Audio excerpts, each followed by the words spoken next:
അങ്ങനെ മൂരാരി സ്വാമിയും ജയിലിൻ്റെ ഉള്ളിലായി. ഈ നാട്ടിൽ നടക്കുന്ന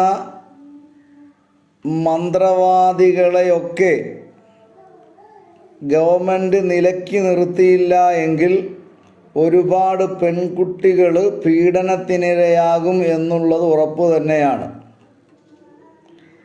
അത് ഏത് മതത്തിൽപ്പെട്ട ആളായാലും ശരി, മതത്തിൻ്റെ പേര് ഉപയോഗിച്ചുകൊണ്ട് ഭൂരിഭാഗം മന്ത്രവാദികളും ചെയ്യുന്നത് തന്ത്രമാകുന്നു.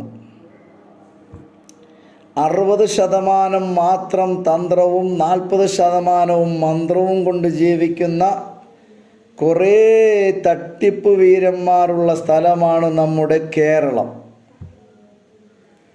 അതിനുദാഹരണമാണ് മൂരാരി സ്വാമിയും മറ്റ് മതത്തിൽ ഈ തൊഴിലുമായി മുന്നോട്ട് പോകുന്നവരും.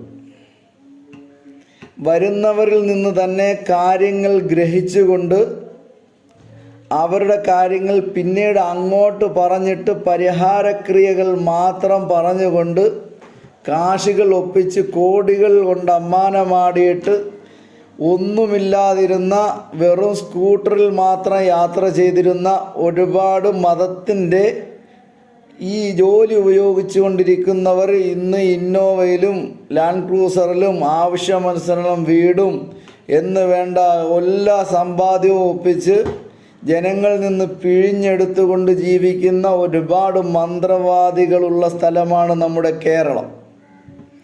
സർക്കാർ ഇതിനൊന്നും ഇടപെടുന്നില്ല എന്നുള്ളതാണ് ഏറ്റവും ദുഃഖകരമായ കാര്യം. ഒരുപാട് സ്ഥലങ്ങളിൽ പോകുന്നതും അധികവും സ്ത്രീകളാണ്.